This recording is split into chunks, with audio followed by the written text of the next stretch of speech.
Good evening. Welcome to the Museum of Science. I'm James Wetzel, the co-producer of Adult Programs, and I'm very excited to welcome you to our screening of Never Ending Man, Hayao Miyazaki. In 2013, Hayao Miyazaki, the renowned film director and animator, announced his retirement at the age of 72 with a repertoire of award-winning films.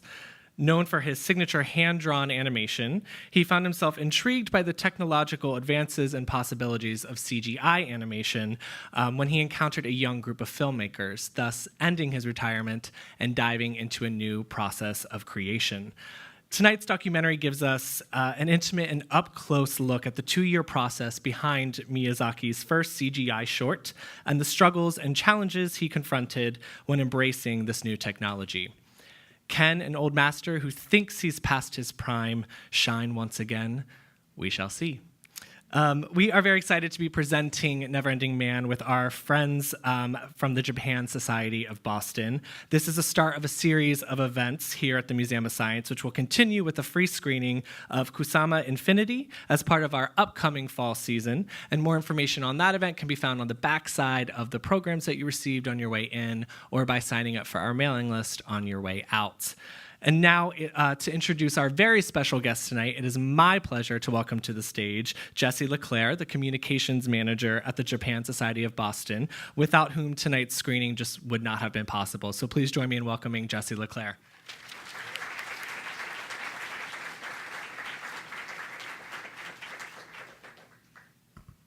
Good evening, everyone. My name is Jessie Leclerc, and I'm the communications manager at the Japan Society of Boston.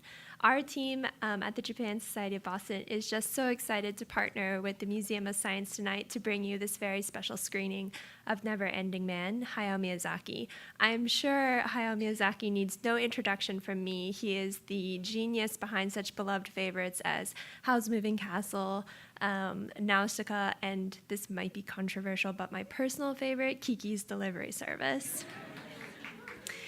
To introduce tonight's film, I am especially honored to welcome Susan Napier. I learned that Susan has had the amazing experience to meet and interview Hayao Miyazaki himself on numerous occasions. I asked her how that was, and she said that the experience was very intense and that his gimlet-sharp eyes could see right through her. Susan Napier is a trailblazer in her field of animation scholarship. However, it seems that the path there has not always been easy for her. In her TEDx talk titled, How I Learned to Stop Worrying and Love Being an Animation Expert, Susan describes some of the questions and doubts that she received as she pursued her passion for animation, especially in the United States, where animation is sometimes dismissed as childish or perhaps a bit frivolous. But she has risen to the top of her field. She is the Goldthwait Professor of Rhetoric and Japanese Studies at Tufts University. She has published 5 acclaimed books about Japan, including most recently Miyazakiworld, about Miyazaki's life and work from his childhood growing up during World War II through to the making of his supposedly final film, The Wind Rises.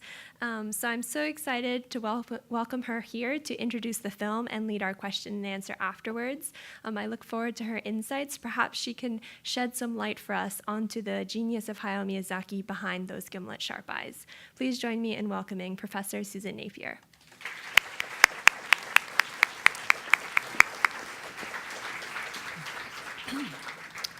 Thank you very much, Jessie, and I want to thank the Japan Society and for helping to sponsor this, and also very much the Museum of Science. It's extremely thrilling and an honor to be here. I grew up in Cambridge, and I've been going to the museum since I was a little girl. I love science fiction, and I loved the planetarium here. And there are also 3 owls. I don't know if anyone in this room remembers the 3 owls. They apparently have disappeared, flown away, no doubt, but they were really cute. And so I'm, again, very, very happy to be here, and also happy to get the chance to talk about one of my favorite subjects, which is Hayao Miyazaki. And we don't have much time tonight because I know you all want to see this documentary. So I thought I'd talk a little bit about the film, a little bit about Miyazaki and his world, and then talk a little bit about some of the issues that the film either explicitly or implicitly raises, which is Miyazaki's very, I think, very interesting and complicated and intelligent attitude towards technology. So, oops, let's go back to the film. Yes, the documentary. The documentary starts in, I believe it's winter of 2015, and they are basically coming to it as an empty studio.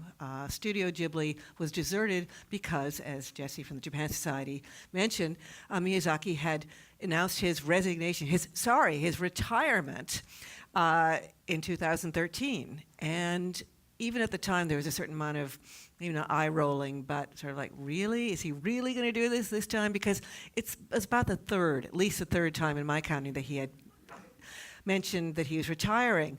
And one can see why he might retire. He, at this point, was 72. I met him for the third time for an interview and the year before the documentary, in February of 2014. And it was interesting because I feel like at that time when I was talking with him, he was in a fairly somber mood. I mean, this is a man who had just done amazing accomplishments, had done 11 feature films, an epic, literally epic manga of over 1,000 pages, created with his son a beautiful museum, the Ghibli Museum. But he was tired and very, as I say, somber and contemplative.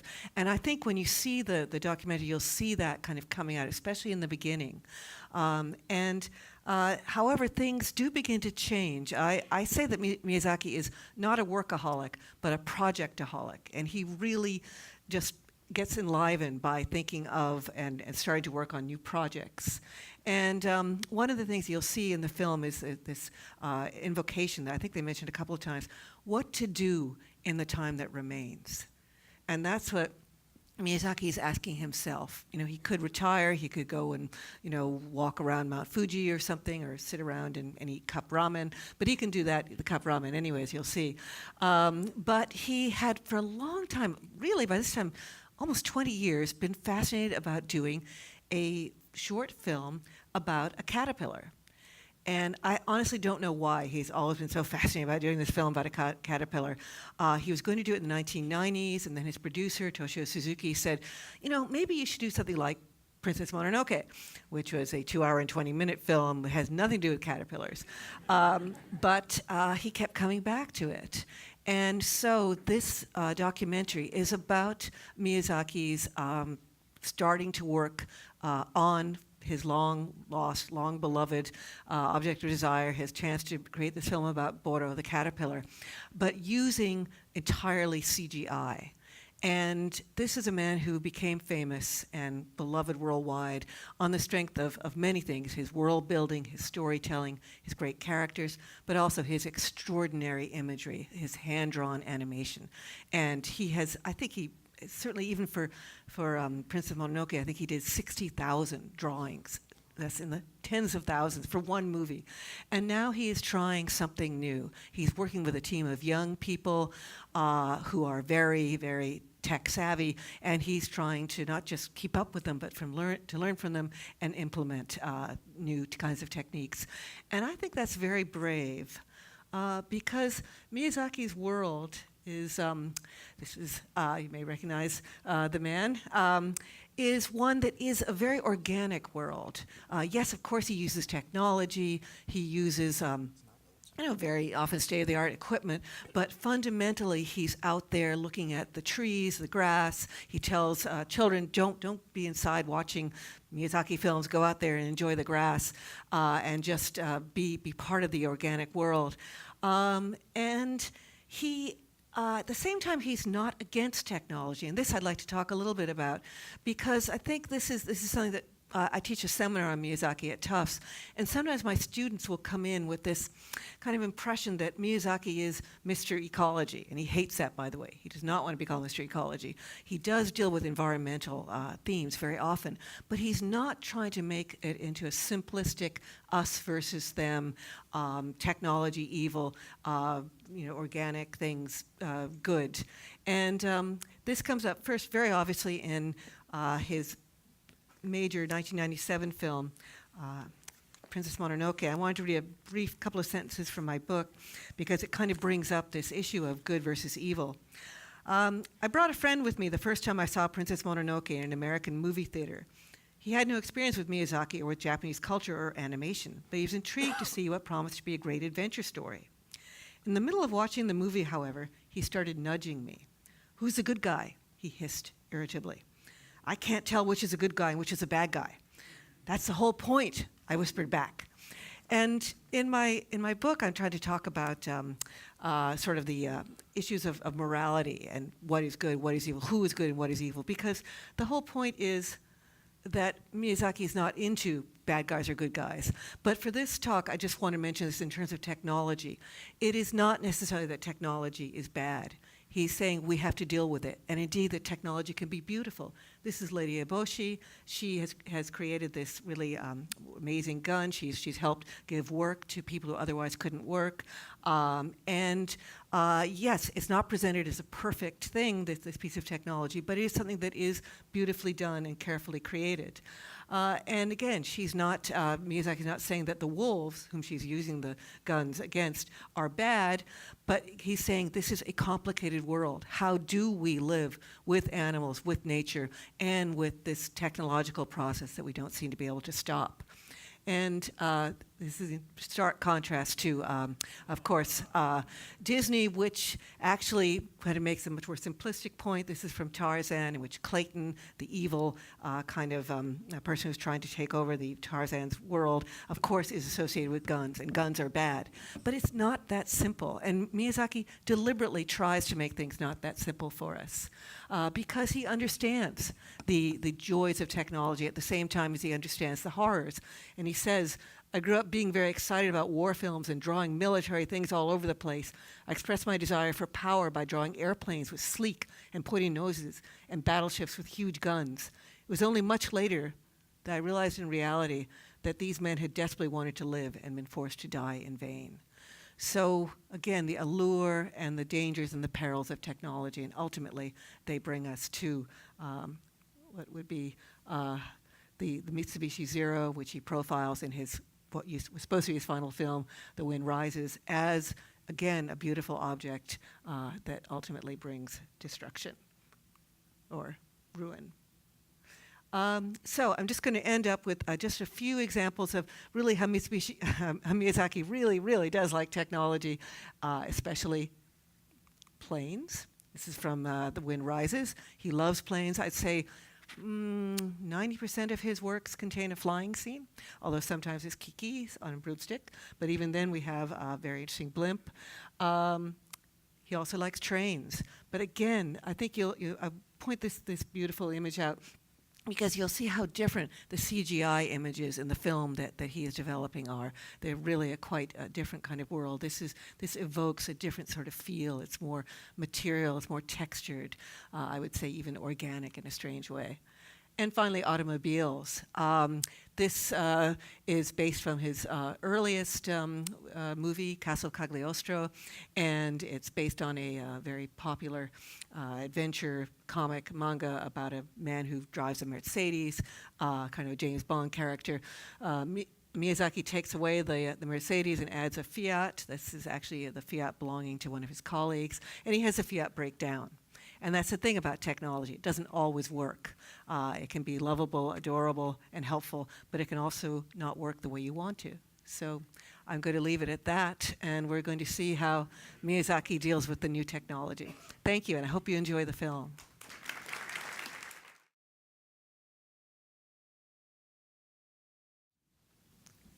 Gentleman in the front. Wait.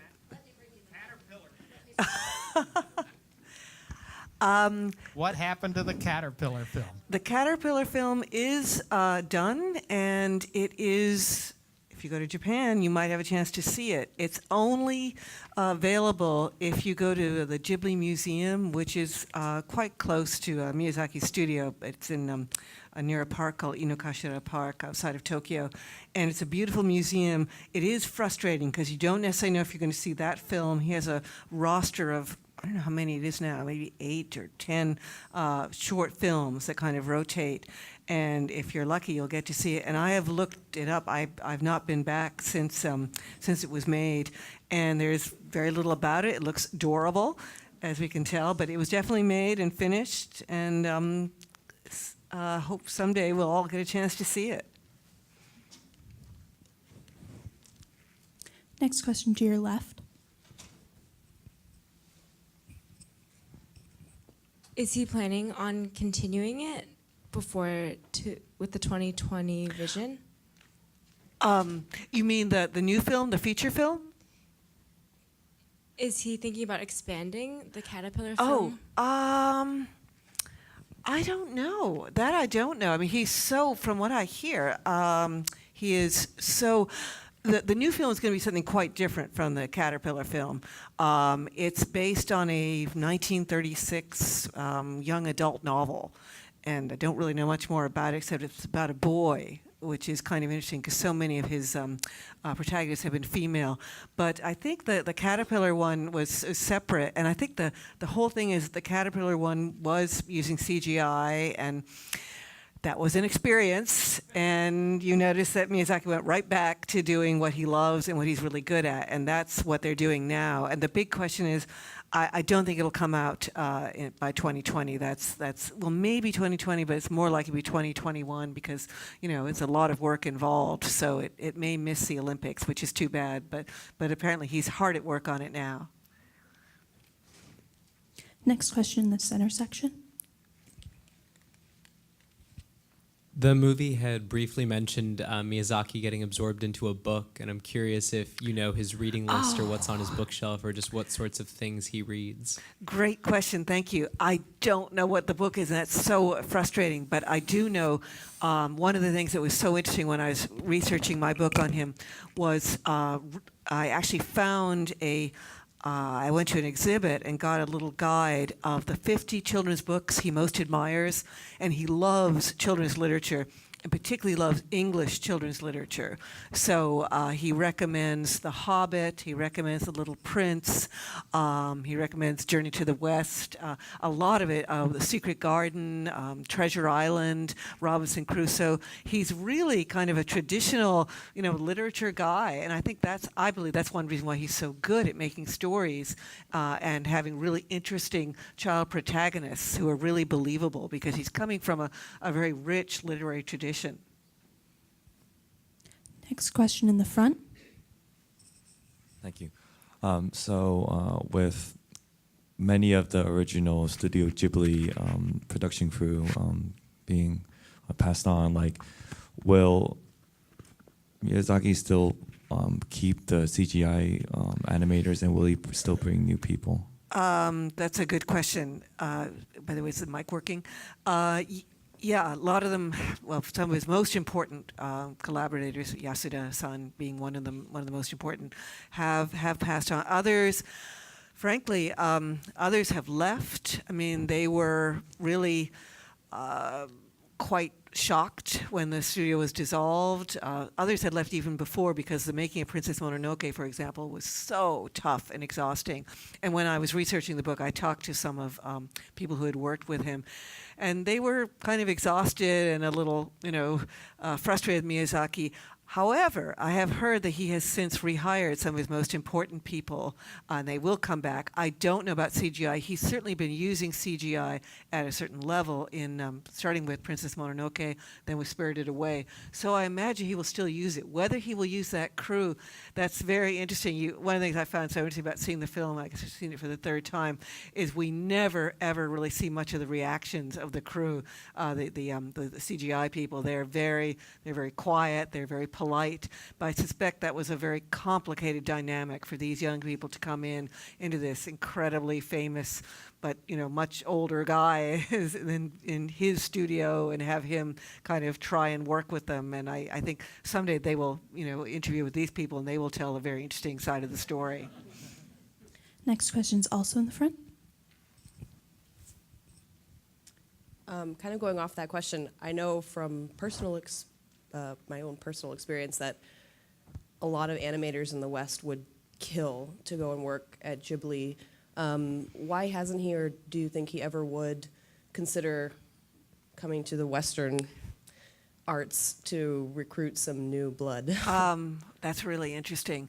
I gather that, and I hadn't realized this until recently, that it had been suggested that on this Boro the Caterpillar film that he work with his fans over at Pixar. And Pixar is known for years to have loved and really kind of promoted Miyazaki, and he's their favorite animator and everything. And what I heard, and you may have heard this too, is that he just thought, look, I can't, I can't speak English. They won't be able to speak Japanese. It would never work. It's interesting because it's really a pity, I think, because I think they could learn. I think he admires Pixar films. He actually admired the Fleischer brothers. He has a more complicated attitude about Disney, to put it very politely, and so he probably would not want to work with Disney. Next question in the back to the left. I found that one of the most interesting things about the film was how his decision-making process was really highlighted. And I was wondering, in real time, how that panned out. What's a side that we didn't see about how he made decisions? For example, the length. There are a lot of stories. I mean, the big decision was for him to, well, first to come out of retirement, but he'd always kind of finessed that. Even when in 2013, he said, well, I'll probably go and work on some short films at the museum. So he always kind of had that out there. That wasn't a decision that he made after retirement. I think it had always been in his mind. The feature film is interesting. I've heard all kinds of things about why he decided to do that. Obviously, as I said, he loves to work. He loves projects. I think he was feeling like, darn, I hear these young people doing their CGI. I can show them. But more to the point is that there are other younger animators coming up doing interesting things. And one of the most famous ones is Makoto Shinkai, who did Your Name, Kimi no Na. And that was such a huge, just global success, and it was such a big deal. And certainly the rumor is that Miyazaki is very competitive. And so, all of a sudden here they're talking about Makoto Shinkai as a new Miyazaki, and it certainly seems possible that may have been one of the spurs to his decision, but we don't see that, and I think that's a pity. We really, we're given a kind of very small, kind of limited view of him, and we don't get a chance to eavesdrop on him saying, that Shinkai guy, I'm going to show him. Back in the, on your left again, in the back. I had the opportunity to go to the museum outside Tokyo, and it was a personal gift to myself. And I discovered many things there. And I am just very curious about his distribution model, because there are so many platforms that he could use to distribute his films. And I, would love to have access to all the films and just watch them in one weekend, but I can't find everything. And I am just wondering his decision, if you know about his decision to maybe limit the distribution. Again, that's a very sensitive and complicated question, and I'm with you. I really, it breaks my heart how hard it is to see these films. I mean, I have so many friends who have graciously bought my book, just to be polite probably, and then they can't see the films because it's not going to be streaming on Netflix, and a lot of people don't want to bother with DVDs. I find it very frustrating. I've tried to look into this a little bit. I don't quite know what happened with Disney. Again, I think there were always sort of issues between Disney and Ghibli. They're in a way they have similarities. They're both sort of family-oriented studios with wholesome messages, but in other ways they're just so different. You mentioned a distribution platform. I think part of Miyazaki, and I really have to go back to this, his really strong feelings about how young children should be out there, playing with caterpillars, not watching caterpillars. So, or not watching films about caterpillars. And that's one reason why the museums, you probably know, is so hard to get into, and it takes months to get a ticket. I mean, the idea is not to make it easy, not to make virtual reality into something that's so ubiquitous, at least not Ghibli virtual reality. And it is sorry, I could go on and on about this because I feel so torn. On the one hand, I agree with him. On the other hand, I think he's depriving this generation of young children from seeing these films easily. And he is really, his message, what he believes in, is so important. So I'm sorry, you struck a nerve, but I agree with you. The distribution platform is remarkably and frustratingly limited. Next question to the left. Hi. Something I found interesting about the film was he describes that he likes to, like, his team made films like for themselves. They made what they wanted to create, but he also says things like what's new, what's exciting, what do people want to see? And it's funny how there's that conflict just when he's making films supposedly for himself. Like, how do you think he reconciles that? I think he is actually quite conflicted, especially these days. He, the pressure on him is so intense. It's been that way since really 1984 when Nausicaa, the film, came out, and then the next film after Nausicaa didn't do as well, and there was a real concern about that. And Kiki, which was mentioned earlier, sort of saved the studio. And yes, he does do things for himself, and I think it's one reason why he's so good, because he's not trying to dumb it down. He's not pandering to some focus groups. He never has, preview showings, anything like that. I do wonder, to some extent, how important his producer, Suzuki, is, whom you saw a good deal of in this documentary. And over the years, Miyazaki and Suzuki have worked together very strongly. And Suzuki is a bit more market savvy, maybe a little bit more market driven. Having said that, I think Suzuki always basically does give Miyazaki his head and says, do what you want to do. So I'm not really sure. I'm very interested to see what this next film is going to be like. It's very quiet about that. Will it find the audience that Miyazaki hopes it will? I think he always wants to bring children in. And I'm very excited to see what he'll be doing this time. And this will be the last question right here in the middle. One thing that really struck me in the film was what a intense observer of the world around him Miyazaki is. And when I think about the films that have had the greatest impact on me, I think about Totoro and Spirited Away, and how they have this expansive, quiet moments in them. And I haven't seen those in any other films, and to me that's really like the magic or a piece of the magic in his films. And I'm wondering if are there any other animators that have picked up on this really cool thing and are trying some of that in their. It's a very beautiful question. It's actually it is available more in Japanese films. It's a long time ago. Someone developed the idea that Ozu, one of the great Japanese live-action filmmakers, has something called the pillow shot, which is the shot that isn't of the protagonist or the antagonist or whatever, but it just goes away looking, there's all of a sudden we have a cut to a vase sitting in an alcove, and it's just quiet, and you see the shadow move against the vase.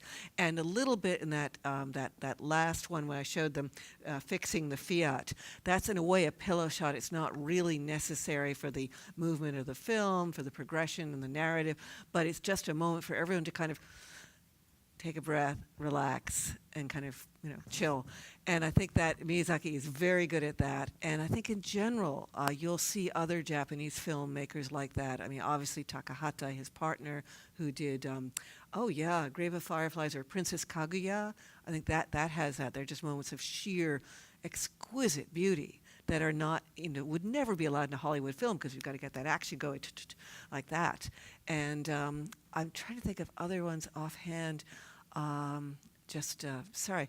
No, I mean, I think Makoto Shinkai has beautiful films. If you haven't seen Your Name, I recommend it. But he has other ones, too, that have moments of quietness. He's more of a science fiction film maker, but he does still respect kind of a slowness and a stillness that gives meaning to everyday life. Well, I think that's the perfect place to end tonight. Susan, thank you so much for being here. Thank you very much. Thank sharing you. all of your Thank you, incredible Miyazaki. insights so much. Copies of Susan's book, Miyazakiworld, will be for sale right behind us momentarily. She'll be signing copies of that, so make sure you come down and get in line and grab one. Thank you to the Japan Society of Boston. We look forward to having you back here in September and hope you all will join us as well. Have a great night.